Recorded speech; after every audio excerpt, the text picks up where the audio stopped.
السلام علیکم ورحمۃ اللہ وبرکاتہ۔ الحمدللہ رب العالمین والصلاة والسلام علی رسول اللہ وعلی آلہ وصحبہ اجمعین ومن تبعہم بإحسان الی یوم الدین۔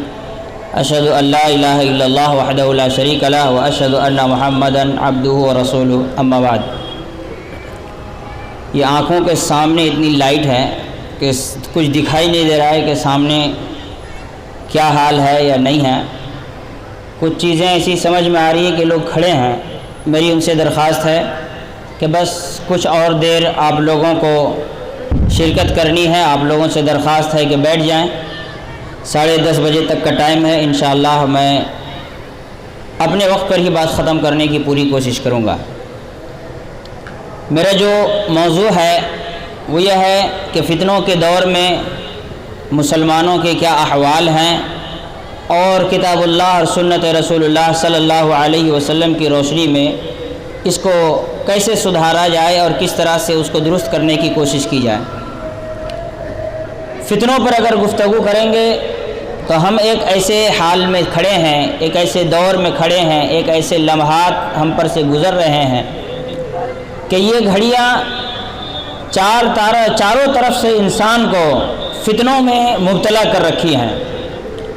آج ہمارے درمیان کوئی ایک ایسی خرابی دنیا میں نہیں پائی جاتی جس کے ہم مرتکب نہیں ہیں۔ ہر وہ بیماری جو کسی زمانے میں کفار، مشرکین، ملحدین، ابو جہل و ابو لہب کے دور کے کفار میں پائی جاتی تھی، آج کے مسلمانوں میں وہ بھی موجود ہے۔ شرک اپنے دور اپنے شباب پر ہے، بدعات عروج پر ہے، بے پردگی بہت زیادہ عام ہے، لوگ دین سے روزانہ دور ہو رہے ہیں، علم حاصل کرنے کا شوق ختم ہو چکا ہے، عبادت کے اندر سے خلوص و للہیت سماپت ہو گئی ہے، ایک دوسرے سے ملنا جلنا، اخوت و محبت بھائی چارگی ختم ہو چکی ہے، ایک دوسرے کی مدد اور تعاون کرنے کا ماحول ختم ہو چکا ہے۔ الغرض اگر ہم دیکھیں تو ہماری زندگی میں بہت سارے فتنے ہیں۔ یہ وہ فتنے ہیں جو داخلی ہیں، جو اندرونی ہیں، جن فتنوں میں ہم خود سے ملوث ہیں، جن کو حل کرنا کی ذمہ داری ہماری خود کی ہے۔ کچھ فتنے ایسے بھی ہیں جو فتنے باہری ہیں، دشمنوں کا حملہ، اسلام کے خلاف غلط باتوں کی ترویج، مسلمانوں کو روزانہ ختم کر دینے کی ایک نئی سازش و کوشش، حکومتی اور عوامی سطح پر مسلمانوں کو کچلنے کا پورا پلان، عالمی سطح پر آپ دیکھیں تو مسلمانوں کی دشمنی، آپ اس کو اگر دیکھتے چلیں تو یہ تاریخ کا ایک بہت بڑا حصہ ہے۔ ابراہیم علیہ السلام سے لے کر نبی کریم صلی اللہ علیہ وسلم تک، اور نبی کریم صلی اللہ علیہ وسلم کے زمانے سے لے کر آج تک اسلام کے خلاف روزانہ کوئی نہ کوئی نئی بات دنیا کو بتانے کی کوشش کی جاتی ہے، اسلام سے لوگوں کو دور کرنے کی کوشش کی جاتی ہے، لوگوں کو اسلام سے متنفر کرنے، نفرت دلانے کی کوشش کی جاتی ہے، مسلمانوں کے خلاف غلط باتیں نیوز چینلز، اخبارات، ریڈیو اور دیگر سوشل پلیٹ فارم پر شائع کیا جاتا ہے تاکہ مسلمانوں کو ڈرایا جائے، دھمکایا جائے، خوف زدہ کیا جائے، ان کو برباد کر دیا جائے، ان کو ختم کر دیا جائے، اور یہ سلسلہ آج تک چل رہا ہے اور قیامت کی صبح تک چلنی ہے۔ اللہ رب العالمین نے قرآن مجید میں فرمایا، یریدون لیطفئوا نور اللہ بافواہہم واللہ متم نورہ ولو کرہ الکافرون۔ یہ لوگ اپنے پھونکوں کے ذریعے اسلام کی اس روشنی کو ختم کرنا چاہتے ہیں، جبکہ اللہ رب العالمین اس نور کی تکمیل کرنے کا چیلنج کرتا ہے۔ وَلَوْ كَرِهَ الْكَافِرُونَ، بھلے کافروں کو کتنا بھی زیادہ تکلیف محسوس ہو، کتنا زیادہ ناپسندیدگی کا مظاہرہ کرنا پڑے۔ میرے بھائیوں، میرے دوستوں، بزرگوں، سبھی فتنوں کا میں تذکرہ نہیں کر سکتا، وقت بہت محدود ہے۔ میں آج کی تاریخ میں مسلمانوں، اسلام کے ماننے والوں، خود کو لا الہ الا اللہ محمد رسول اللہ کے اقرار کرنے والے، سمجھنے والوں، میں ان تمام لوگوں کے لیے یہی پیغام لے کر آیا ہوں۔ نوجوانوں نے کمر ہٹی کے اس پروگرام سے، اس اسٹیج سے میں دعوت دینا چاہتا ہوں کہ لوگوں قرآن مجید کی اس آیت پر غور کرو، قرآن مجید کی اس آیت کو پڑھو، قرآن مجید کی اس آیت کو سمجھو جس میں اللہ رب العالمین نے فرمایا یا ایھا الذین آمنوا اتقوا اللہ، اے وہ لوگوں جو ایمان لائے ہو اللہ کا تقوی پیدا کرو، حق تقاتہ، جتنا اللہ کا تقوی ہونا چاہیے، ولا تموتن الا وانتم مسلمون، اور یاد رکھنا تمہاری موت حالت اسلام میں آنی چاہیے، تم کفر کرتے ہوئے شرک کرتے ہوئے نہ مرو، واعتصموا بحبل اللہ جميعا ولا تفرقوا، اور یاد رکھو اسلام قبول کرنے کے بعد اختلافات ہوں گے، آپس میں من مٹاؤ ہوگا، ایک دوسروں سے اختلاف ہوں گے، اختلاف ہونا فطری بات ہے، ہر انسان ایک جیسا نہیں سوچتا، ہر انسان کے سمجھنے کی صلاحیت ایک جیسی نہیں ہوتی، ہر انسان ایک ہی طرح سے کسی چیز کو نہیں دیکھتا، ہر کوئی اپنے انداز سے دنیا کو دیکھتا ہے اور سمجھتا ہے، اختلاف ہوں گے، ایک دوسرے سے من مٹاؤ ہوگا، مزاج ایک دوسرے کے موافق نہیں ہوں گے، ایسی صورت میں یاد رکھنا اختلاف سے بچنے کے لیے، آپسی رنجشوں سے بچنے کے لیے، لڑائیوں سے بچنے کے لیے، ایک دوسرے کے قریب آنے کے لیے بحبل اللہ جميعا ولا تفرقوا، اللہ رب العالمین کے اس رسی کو مضبوطی سے تھام لو، آپس میں اختلاف نہ کرنا، آپس میں تفرقہ نہ کرنا، آپس میں جھگڑے لڑائی نہ کرنا، آپس میں ایک دوسرے کے خلاف زبان درازی نہ کرنا، آپس میں ایک دوسرے کو گالی گلوچ نہ کرنا، آپس میں ایک دوسرے پر الزام تراشی نہ کرنا، آپس میں ایک دوسرے کے خلاف غلط باتیں نہ بیان کرنا، ایک دوسرے کے خلاف مسلمانوں کے خلاف مشرکوں کافروں ملحدوں کے مددگار مت بننا، کیا کرنا؟ وَاعْتَصِمُوا بِحَبْلِ اللَّهِ جَمِيعًا وَلَا تَفَرَّقُوا، اللہ کے کلام قرآن مجید کو لازم پکڑو، اللہ کے رسول کی حدیثوں کو لازم پکڑو، وَلَا تَفَرَّقُوا، فرقوں میں نہ بٹو، آپس میں ٹولیاں نہ بناؤ، آپس میں ایک دوسرے سے لڑائی جھگڑے نہ کرو، وَاذْكُرُوا نِعْمَةَ اللَّهِ عَلَيْكُمْ، یاد کرو اللہ رب العالمین کی اس نعمت کو، اذ کنتم اعداء، آج تم ایک دوسرے کے بھائی ہو، کبھی ایک دوسرے کے دشمن بھی تھے، کبھی ایک دوسرے سے لڑائی بھی کرتے تھے، کبھی ایک دوسرے کے خون کے پیاسے بھی تھے، کبھی ایک دوسرے کو لوٹنے کی ہمیشہ کوشش کرتے تھے، کبھی ایک دوسرے کو ہمیشہ زیر کرنے کی ہرانے کی کوشش کرتے تھے، کبھی ایک دوسرے کو ذلیل اور حقیر سمجھتے تھے، کبھی ایک دوسرے کو ہمیشہ برباد کرنے کی قسمیں کھاتے تھے، کبھی ایک دوسرے کو ختم کر دینے کی سازشیں کرتے تھے، اذ کنتم اعداء، ایک وقت تھا جب تم ایک دوسرے کے دشمن ہوا کرتے تھے، ایک دوسرے کے ہمیشہ خون کے پیاسے ہوا کرتے تھے، فألف بین قلوبکم، اللہ رب العالمین نے، اللہ رب ذوالجلال نے، اس کائنات کے خالق نے، اس کائنات کے پالنہار نے تمہارے دلوں کو جوڑ دیا، فأصبحتم بنعمته اخوانا، اور اللہ کی اسی نعمت دین کی وجہ سے، اسی نعمت کی وجہ سے تم ایک دوسرے کے بھائی ہو گئے ہو، وکنتم علی شفا حفرۃ من النار، تم جہنم کے بالکل دروازے پر کھڑے ہو چکے تھے، فانقذکم منها، اللہ تعالیٰ نے تم کو جہنم کے دروازے سے کھینچ کر باہر نکال لیا ہے۔ اللہ رب العالمین نے قرآن مجید کی اس آیت میں مسلمانوں سے خطاب کیا، ایمان والوں سے خطاب کیا، سنو مومنو تمہارے لیے کلام اللہ ہے، سنو مومنو اللہ کا یہ تمہارے لیے پیغام ہے، خود کو مسلمان سمجھتے ہو تو سنو، خود کو کافر و مشرک سمجھتے ہو، ملحد سمجھتے ہو، مسلمانوں میں شمار نہیں کرتے، تمہارے لیے یہ پیغام نہیں ہے، یہ پیغام ہر اس انسان کے لیے ہے جو خود کو مسلمان سمجھتا ہے، جو خود کو اللہ کے پر ایمان رکھنے والا سمجھتا ہے، جو خود کو محمد رسول اللہ صلی اللہ علیہ وسلم کا امتی سمجھتا ہے۔ کیا کہا گیا؟ کہا گیا آپس میں لڑائی نہ کرو، آپس میں جھگڑے نہ کرو، آپس میں اختلاف نہ کرو، آپس میں ایک دوسرے سے دست بگریبان نہ ہو جاؤ، ایک دوسرے کو برباد کرنے کی کوشش نہ کرو، اختلافات ہوں گے، آپس میں من مٹاؤ ہوگا، لیکن اسے زیادہ بڑا مدعا نہ بنانا، اسے بہت زیادہ کھینچا تانی کا معاملہ نہ بنانا۔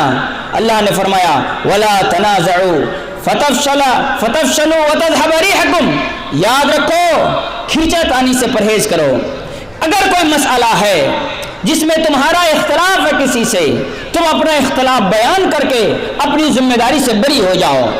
تمہیں جو مسئلہ جس طرح سے سمجھ میں آتا ہے کتاب اللہ سنت رسول اللہ کی روشنی میں دنیا والوں کے سامنے رکھ دو، تمہاری ذمہ داری پوری ہو گئی۔ لست علیہم بمسیطر، یاد رکھو مومنو، تمہیں اللہ نے پولیس بنا کر نہیں بھیجا، دوسرے پر کنٹرول کرنے کے لیے نہیں بھیجا۔ لڑائیاں اسی لیے ہوتی ہیں کہ ہم نے دین کو جس طرح سمجھا چاہتے ہیں پوری دنیا اسی طرح سمانے۔ یاد رکھنا چاہیے آپ نے دین کو جیسا سمجھا آپ اس کو کتاب اللہ اور سنت رسول اللہ کی روشنی میں، دلیل کی روشنی میں دنیا کے سامنے رکھ دیجئے، آپ کی ذمہ داری ختم ہو جاتی ہے۔ یہ ذمہ داری سننے والے کی ہے کہ وہ کتاب اللہ پر عمل کرے، وہ سنت رسول اللہ پر عمل کرے۔ عمل نہیں کرتا تو قیامت کے دن اس سے اللہ رب العالمین پوچھے گا۔ لیکن اگر کوئی ہماری بات نہ مانے، کوئی ہماری باتیں نہ سمجھے، ہم نے جو باتیں دنیا کو بیان کی اسے کوئی تسلیم نہ کرے تو اس سے لڑائی کرنا، اس سے جھگڑا کرنا، اس سے مار پیٹ کرنا، اسے دھکا مکی کرنا، اسے ذلیل سمجھنا، اسے حقیر سمجھنا، اسے برباد کرنے کے لیے دشمنوں سے جا ملنا، کافروں، ملحدوں، مشرکوں سے مل جانا، غنڈوں کو سڑکوں پر اتار دینا، یہ کسی مومن کا کام نہیں ہو سکتا، یہ کسی مسلمان کا کام نہیں ہو سکتا، اللہ پر ایمان رکھنے والے کا ایسا کام ہرگز نہیں ہو سکتا۔ میرے بھائیوں، میرے دوستوں، میرے بزرگوں، اسلام کی یہ خوبصورت سی تعلیم، ایک ہو جانے کی تعلیم، ایک بن جانے کی تعلیم کتنا بہترین ہے۔ نبی کریم صلی اللہ علیہ وسلم ہجرت کر کے مکہ سے مدینہ تشریف لاتے ہیں۔ مدینہ آتے ہی دیکھتے ہیں صحابہ اکرام کے سامنے بڑے مشکلات ہیں۔ ہجرت کر کے جو لوگ آئے ہیں ان کے پاس رہنے کے لیے جگہ نہیں ہے، کھانے کے لیے روٹی نہیں ہے، پینے کے لیے پانی نہیں ہے، سر چھپانے کے لیے چھت نہیں ہے، دشمن چاروں طرف گرم ہیں، اسلام کو ختم کر دینا چاہتے ہیں، مسلمانوں کو برباد کر دینا چاہتے ہیں۔ رسول اللہ صلی اللہ علیہ وسلم نے کیا کیا؟ انصار صحابہ اکرام سے کہا، اے میرے امت کے لوگوں، اے میرے صحابہ، اے مدینے کے بسنے والوں انصار، تمہیں اللہ نے بڑا اونچا مقام عطا کیا ہے، میں تم پر ایک ذمہ داری ڈالنا چاہتا ہوں۔ ذمہ داری یہ ہے کہ تم میں سے جس کے پاس جتنی استطاعت ہو اس اعتبار سے یہ ہجرت کر کے آئے ہوئے، ظلم و زیادتی کے ستائے ہوئے، مجبور و مقہور، قلاش و فقیر، پھٹے حال مسلمانوں میں جس کی استطاعت ہو ایک کو اپنے گھر لے جائے، جس کی استطاعت ہو دو کو اپنے گھر لے جائے اور اسے اپنے گھر میں رہنے کے لیے جگہ دے، اسے اپنے گھر میں کھانے کے لیے دے، اسے اپنے گھر میں پینے کے لیے دے۔ میرے بھائیوں، یہ اتحاد دیکھیے، مدینہ میں بسنے والا مسلمان مکے سے آئے ہوئے مسلمان کو اپنے گھر میں جگہ دیتا ہے، رہنے کے لیے چارپائی دیتا ہے، سونے کے لیے بستر دیتا ہے، کھانے کے لیے کھانا دیتا ہے، پینے کے لیے پانی دیتا ہے۔ آج ہم کس بات کو لے کر لڑتے ہیں؟ یہ بنگالی ہے، یہ بہاری ہے، یہ فلاں علاقہ کا ہے، یہ شیخ ہے تو یہ سید ہے، یہ انصاری ہے تو یہ فلاں ہے۔ یاد رکھو مسلمانوں، اگر تمہارے دل میں اگر اس قسم کی باتیں پائی جاتی ہیں کہ تم ایک مسلمان کو اپنانے کو تیار نہیں، کسی دوسرے مسلمان کو اپنا سمجھنے کے لیے تیار نہیں، تو یقیناً تمہارا ایمان کافی نہیں ہے۔ لاؤ اس ایمان کو جس ایمان نے انصار و مہاجرین کو ایک کر دیا تھا، لاؤ اس ایمان کو جس نے مکے اور مدینے کے مسلمانوں کو ایک کر دیا تھا، لاؤ اس ایمان کو جس نے صحابی کے اندر وہ گرمی پیدا کر دی تھی کہ اپنے دو گھر تھے تو ایک گھر دے دیا، دو باغ تھے تو ایک باغ دے دیا، پلیٹ میں کھانا تو اٹھا کر کھلا دیا۔ یاد رکھو مسلمانوں، آج اسی جذبے کی ضرورت ہے۔ پوری دنیا تمہارے طرف دیکھ رہی ہے، پوری دنیا تمہیں ختم کرنے پر تلی ہوئی ہے۔ دنیا کی بڑی بڑی طاقتیں روزانہ تمہارے خلاف سازشیں کر رہی ہے۔ کبھی کوئی کورٹ کا سہارا لیتا ہے، کبھی کوئی کسی منسٹر کا سہارا لیتا ہے، کبھی کوئی کسی سرکار کا سہارا لیتا ہے، کبھی کوئی کسی حکومت کا سہارا لیتا ہے۔ اب حد تو یہ ہو گئی ہے مسلمانوں کہ اب تمہارے خلاف، تمہارے قرآن کے خلاف، تمہارے ایمان کو للکارتے ہوئے، تمہارے ایمان کو جھنجھوڑتے ہوئے، تمہارے ایمان کو غیرت دلاتے ہوئے ایک ناکارہ، نالائق،